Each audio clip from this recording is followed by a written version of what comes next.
Marathon आज इसका start कर रहे हैं हम लोग। पूरा ऑल चैप्टर तीनों बुक खत्म करेंगे।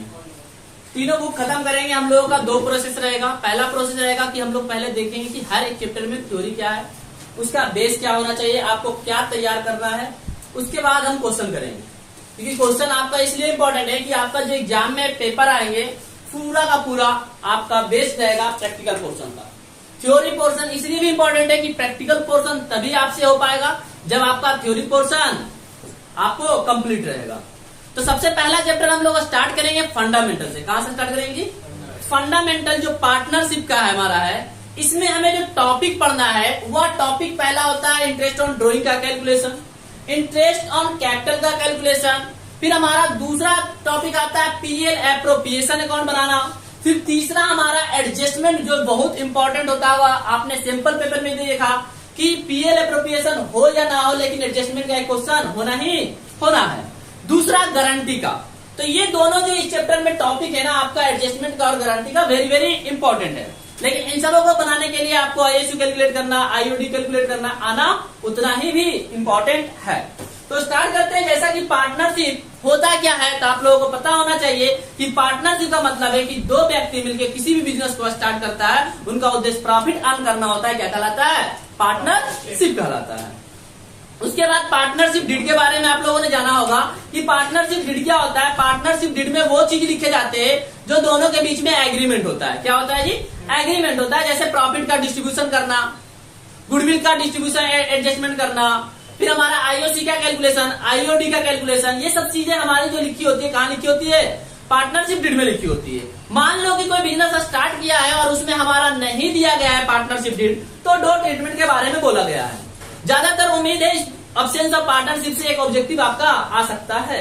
तो पहला ऑब्जेक्टिव का होता है एब्सेंस ऑफ पार्टनरशिप डीड का कि आपको इंटरेस्ट ऑन लोन पे 6% दिया जाए, और दूसरा होता है कि इक्वल प्रॉफिट को बांटा जाए। Absence of partnership deed IOC का एक बहुत बड़ा टॉपिक, लोगों को कंफ्यूजन होता है क्या सर पीएल एप्रोप्रिएशन अकाउंट में आता है या नहीं आता है। तो पीएल एप्रोप्रिएशन अकाउंट का ट्रीटमेंट नहीं होता है। Manager commission PL appropriation account में ट्रीटमेंट नहीं होता है। रेंट हमारा पीएल एप्रोप्रिएशन अकाउंट में ट्रीटमेंट नहीं होता है। इसके लिए हमें बनाया जाना पड़ता है। क्या बनाना पड़ता है? Profit and loss account. लेकिन जनरली बच्चे एक और इसका सिचुएशन लाते हैं कि सर पीएल एप्रोप्रिएशन अकाउंट में क्रेडिट साइड में आप लिख देते हैं माइनस करके नेट प्रॉफिट में। तो आपको कॉन्सेप्ट याद क्या रखना है कि नेट रेंट, आईओएल, ये सब का ट्रीटमेंट हमारा नेट प्रॉफिट में माइनस करने के बाद वाले अमाउंट पीएल एप्रोप्रिएशन अकाउंट में जाते हैं। यहां तक सबको पता होगा, ठीक है जी। तो पार्टनरशिप डीड बता दिया मैंने आपको। अभी एब्सेंस ऑफ पार्टनरशिप डीड बता दिया मैंने आपको। एब्सेंस ऑफ पार्टनरशिप डीड में मैंने 2-4 क्वेश्चन भी ले रखे हैं। जैसे पहला ले रखा है there must be at least fill in the blank person of partners. कितना होना चाहिए? 2 person. Fill in the blanks में क्या हो गया? 2 person. Partnership is form by, partnership बनाया जाता है। किसके द्वारा बनाया जाता है? Partnership act 1932। कहता है द एग्रीमेंट पार्टनरशिप कैन खाली स्थान बी और रिटन और ओरल भी हो सकता है। एग्रीमेंट कैसा हो सकता है? रिटन और ओरल हो सकता है। The written from the agreement partnership is called partnership deed. Partnership agreement को ही क्या कहते हैं? पार्टनरशिप डीड कहते हैं। The liability of each partner, प्रत्येक पार्टनर की लायबिलिटी क्या होती है? अनलिमिटेड या लिमिटेड? क्या होता है जी? बताओ, अनलिमिटेड होता है या लिमिटेड होता है? अनलिमिटेड होता है, क्योंकि पार्टनरशिप एक्ट 1932 हर एक पार्टनर की लायबिलिटी हमारी क्या होने वाली है? अनलिमिटेड होने वाली है, ठीक है जी। और लिमिटेड पार्टनरशिप एक्ट भी एक हमारा 2008 होता है जो हमें यहाँ पे पढ़ना नहीं है। फिर उसके बाद एक क्वेश्चन और दिया गया है कि Asha Rahul partner the must be partnership deed how will we deal with the following given of answer और आशा वांट टू सैलरी 3000। क्या बोला? ध्यान से पहले ऊपर क्वेश्चन को पढ़ो कि आशा राहुल 2 पार्टनर है, partnership deed how will we deal with the following give is answer no या यस। बताओ मिलेगा या नहीं मिलेगा? अच्छा, आंसर भी दे रखा था ना यहाँ पे। हम लोग जितने बारे सही बोले थे या गलत बोले थे? 2 एग्रीमेंट रिटेन और ओलर पार्टनरशिप डीड और अनलिमिटेड, यही बोले थे ना हम लोगों ने। चलो नेक्स्ट, उसके बाद आशा वांट्स टू 3000 रुपया per month it to be paid can be here see the claim. अभी मैंने बोला आपको एब्सेंस ऑफ पार्टनरशिप डीड में सिर्फ और सिर्फ 2 चीजों को हम उसे पे करते हैं। पहला बोलो भाई इसके?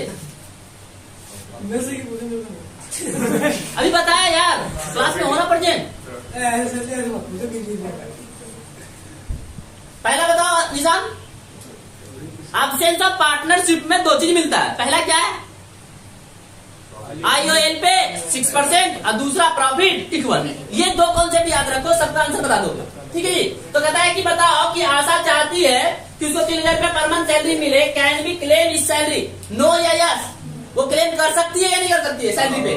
नहीं कर सकती है। दूसरा कह रहा है Rahul has advance loan from the interest 6% per annum principal. सही है, वो एडवांस पैसा दिया है तो लोन पे 6% उसे मिलेगा। ठीक है जी। उसके बाद तीसरा क्वेश्चन बोला Asha and Rahul contribute 50,000 each capital, Rahul wants to more profit than the Asha is permissible. नहीं, क्योंकि प्रॉफिट कैसा बढ़ेगा? इक्वल बढ़ेगा। ठीक है जी। कहता है Asha gets contract, she wants 2% commission, amount contract is due in turn such commission. मिलेगा नहीं, सिर्फ दो ही चीज तो बोला है सर आपने। तीसरा राहुल विड्रॉ 5,500 रुपए पर मंथ, पर्सनल यूज आशा वांट्स। कहता है कि राहुल क्या कर रहा है? 500 रुपया पर मंथ यूज कर निकालेगा, ड्रॉ करेगा पर्सनल यूज के लिए। तो ये गलत बात है। हाँ, आप निकाल रहे हो बिजनेस से रिलेटेड खर्च के लिए तो पैसा निकालो, कोई दिक्कत नहीं है, लेकिन पर्सनल यूज के लिए विड्रॉ करोगे, ये नहीं हो सकता, ये प्रिंसिपल नहीं है। इंटरेस्ट ऑन पार्टनर लोन का ट्रीटमेंट भी बता दिया मैंने आपको। पैसा आएगा, समझना, फार्म में पैसा आएगा, क्या आएगा? तो बैंक बढ़ेगा या घटेगा? तो एंट्री क्या होगा? Bank account debit to partner loan account. Partner loan अलग होता है, कैपिटल अलग होता है। आपने सुना होगा कि लोन का एक पर्सनली अलग से अकाउंट बनाया जाता है, इसलिए आप दिमाग में हटा लो कि लोन से किसी पार्टनर का कैपिटल बढ़ता है। ठीक है राहुल? तो मैंने क्या बोला? बैंक में पैसा आएगा तो पहली एंट्री क्या बोला आपने? Bank account debit to partner loan. अब जब इसमें इंटरेस्ट चार्ज किया जाएगा या प्रोवाइड करेगा कौन? प्रोवाइड कौन करता है? फर्म करता है या पार्टनर करता है? इंटरेस्ट प्रोवाइड कौन करता है? फर्म करता है। तो फर्म प्रोवाइड करेगा तो वो एक्सपेंसेस की तरह ट्रीट करेगा। किसकी तरह ट्रीट करेगा? तो एंट्री क्या होगा? एक्स पार्टनर, सर बताओ, interest on partner loan account debit to partner loan. क्या बोला मैंने? Interest on partner loan account debit to partner loan. लेकिन इंटरेस्ट साल के एंड ऑफ द ईयर में हमें क्या करना पड़ता है? ट्रांसफर करना पड़ता है। कहां ट्रांसफर करना पड़ता है? Profit and loss account debit to interest on partner loan account. देखो ये लिखा हुआ है, कह रहा है कि has given the partnership received in interest, पढ़ा हुआ भी होगा आपको कि 3 एंट्री होती है इंटरेस्ट ऑन लोन के केस में। कहता है cash account debit to partner loan, मतलब bank account debit to partner loan. और जब प्रोवाइड किया जाएगा तो क्या होगा? Interest on partner loan account debit to partner loan. और तीसरा transfer to interest on partner loan profit and loss account debit to interest on partner loan account. ये आपको याद होना चाहिए। पार्टनर का लोन अकाउंट भी बनाने आ सकता है। इंटरेस्ट ऑन कैपिटल कैसे निकलता है? Amount of capital into rate into time divided by 100 into 12। अब टाइम का मतलब क्या है आगे बताएंगे। टाइम का मतलब क्या है हम आगे बताएंगे। Interest on drawing, total amount of drawing into rate into time upon 100 into 12। अब टाइम की बात करने छेड़ी दी है तो कर लेते हैं। टाइम की बात क्या?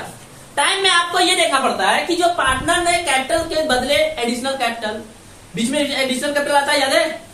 बीच में इंट्रोड्यूस कर देते हो। तब इंट्रोड्यूस करते हो तो वहां पे हम लोग क्या देखते हैं? कितने समय के लिए वो कैपिटल है और उस पर कितना इंटरेस्ट हमारा कैलकुलेट होगा। उसी बेस पे हम उतने टाइम का देते हैं, 3 मंथ, 6 मंथ, 9 मंथ। जब ये एंट्री लिखा दिया मैंने, उसके बाद आगे आते हैं इंटरेस्ट ऑन ड्रॉइंग पे। ड्रॉइंग वाले केस में मैं ज्यादा डीपली नहीं जाऊंगा, आप लोगों को बता दूं कि ड्रॉइंग जो होता है कितने तरीके से होता है? मंथली हो सकता है, क्वार्टरली हो सकता है या 6 मंथ पे हो सकता है। मंथली हो सकता है, क्वार्टरली हो सकता है या 6 मंथ पे हो सकता है। मंथली होता है तो हम 1 को ध्यान में रखते हैं, क्वार्टरली होता है तो हम 3 को ध्यान में रखते हैं, और हाफ ईयरली होता है तो 6 को ध्यान में रखते हैं।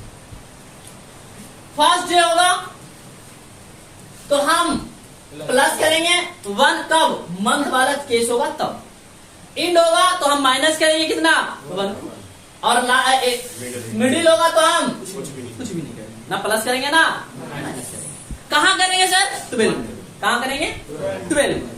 तो एंट्री हमारा क्या होने वाला है सर? सॉरी, फॉर्मूला क्या होने वाला है? Total drawing. कौन सा ड्राइंग? मैं ड्राइंग की बात नहीं किया, किसी बात किया? आप लोग कंफ्यूजन क्या होता है? 2000 रुपया पर मंथ निकाल रहा है तो सिर्फ 2000 नहीं लेना है। पर मंथ के मतलब 12 मंथ से मल्टीप्लाई करना है। अब क्वेश्चन में एक दिखता है कभी कभी है कि 6 मंथ तक ही निकाला है, तो आपको भी क्या करना है? 6 से ही मल्टीप्लाई करना होगा। तो मैं इसलिए यहाँ पे क्या लिखता हूँ, टोटल ड्राइंग इनटू रेट, जो कहाँ मिलता है हमारा क्वेश्चन में गिवन होता है, इनटू टाइम, टाइम के स्थान पे लेना होता है कि अब मिडिल है तो 6